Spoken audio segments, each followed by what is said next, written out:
Kita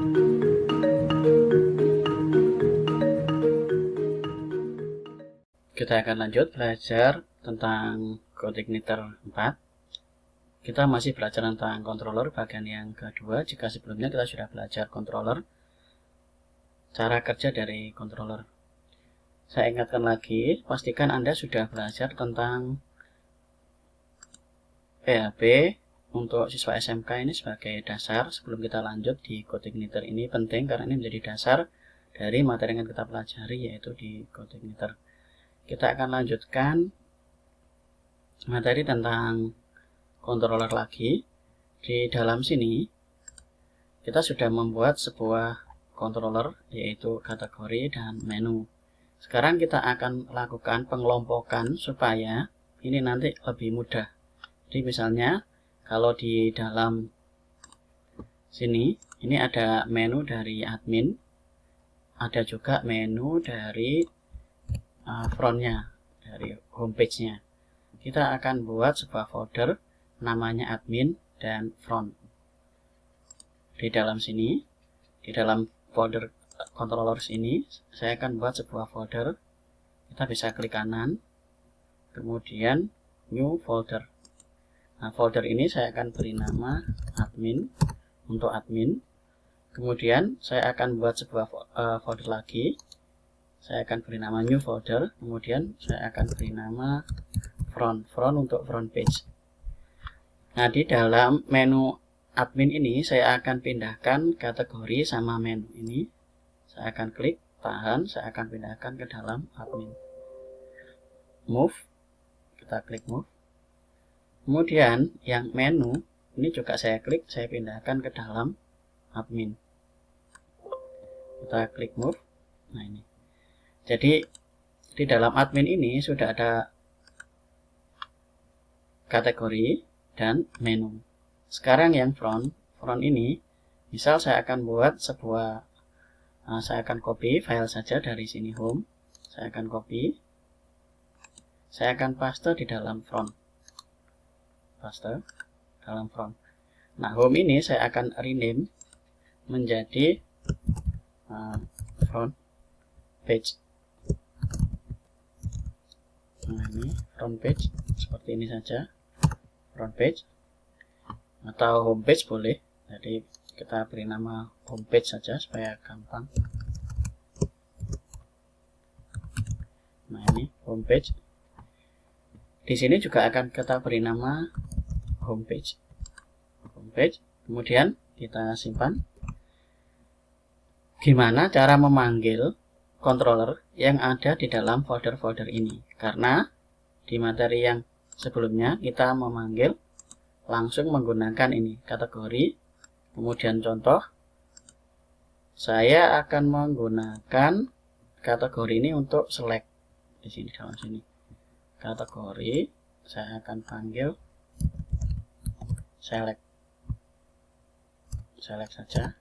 Nah, ini hasil akhirnya adalah file not found. Kita akan atur supaya error ini tidak muncul seperti ini. Kita akan atur, kita ke VS Code supaya ada pemberitahuan errornya apa. Pengaturan errornya itu ada di dalam file yang bernama env ini. Kita akan rename dulu, rename. Kita akan tambahkan titik di depannya. Enter, seperti ini. Nah, env ini sudah ada di sini. Sekarang di dalam sini ada JI environment ini, saya akan copy. Saya akan paste di bawahnya. Kemudian production ini akan saya ganti dengan development. Seperti ini. Dan ini komennya saya buka. Kemudian saya simpan, Ctrl S. Ini pastikan seperti ini. Nanti kalau JI-nya ini sudah dipasang di hosting atau di webnya yang mau dipakai, ini nanti kita komen. Kemudian ini yang dibuka. Jadi waktu production supaya nanti apa? Kalau terjadi errornya nggak muncul. Kita Ctrl S ini dulu, kita akan lihat hasilnya. Kita refresh. Ini. Kalau ada kesalahan nanti akan diberitahu di dalam sini. Sudah kita simpan. Sekarang kita akan lihat hasilnya. ini tidak bisa muncul. Kalau kita tambahkan di dalam sini admin garis miring, hasilnya juga masih error. Kita akan perbaiki di dalam kategori, kita ke controllers, kita kategori. Di dalam sini terdapat namespace, app, kemudian controllers. Di dalam controllers ini akan masuk ke dalam folder admin. Kita tambahkan admin, nama foldernya. Kemudian setiap controller itu dia membutuhkan base controller. Kenapa? Karena kategori extends base controller.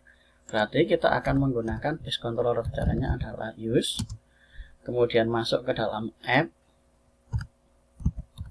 kemudian masuk ke dalam controllers,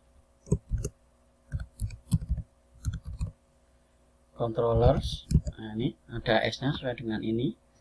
Kemudian masuk ke dalam base controller ini. Saya copy saja, saya paste ke dalam sini. Kasih titik koma. Dan kita Ctrl S. Kita akan lihat hasilnya di dalam sini. Nah, ini keluar error. Jadi ini ada error di dalam sini. Ini untuk menunjukkan bahwa fungsi dari env tadi, nah ini jalan. Kalau ini saya komen, kita Ctrl S, kita refresh di dalam sini. Nah, ini ketemunya seperti ini. Whoops, ini untuk menunjukkan bahwa dia tidak memberitahu errornya di mana. Jadi kalau kita buka developmentnya, kita Ctrl S, kita akan lihat di dalam sini, dia akan menunjukkan bahwa ada yang salah di dalam sini. Jadi ini kesalahannya di dalam sini, kemudian ini errornya di mana, dia menunjukkan kesalahannya di dalam sini. Ini penting waktu kita membuat aplikasi supaya kita tahu errornya di mana.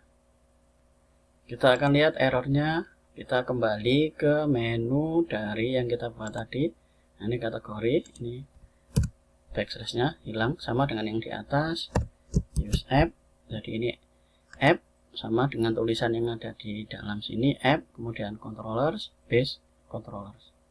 Kita Ctrl S, kita lihat hasil di dalam sini, kita refresh. Nah, ini menampilkan semua data. Jadi kita bisa memanggil, yang pertama adalah foldernya ini, kemudian baru nama dari controllernya, kemudian nama dari metodenya. Itu kita menggunakan yang ada di dalam folder. Kita ambil contoh lagi yang ada di dalam front. Kita ada sebuah controller yang namanya homepage. Kita tambahkan di dalam sini.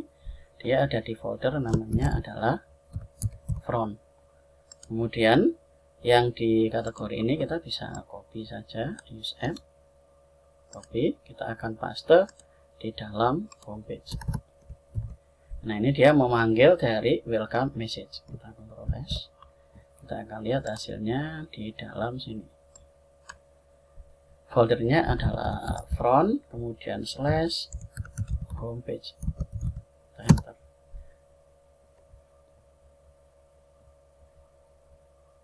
Ini tampilan dari front, kemudian ke controller homepage. Kita menggunakan yang ada di dalam sini. Ini menampilkan welcome message seperti bawaannya. Jadi di dalam sini kita punya controller homepage, kelas homepage ini, dia tidak memanggil ini.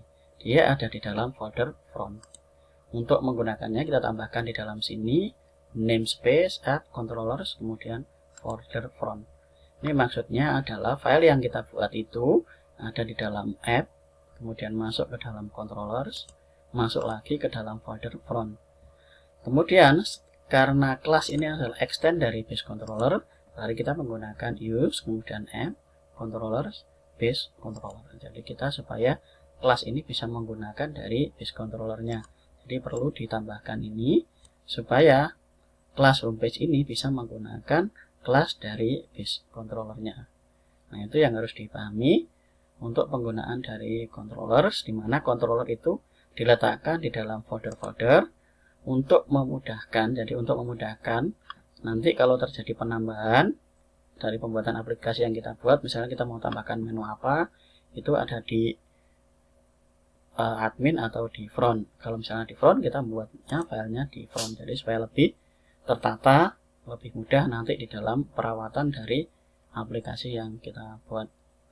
Itu saja materi tentang controller bagian yang kedua. Kita akan lanjut ke materi berikutnya. Terima kasih.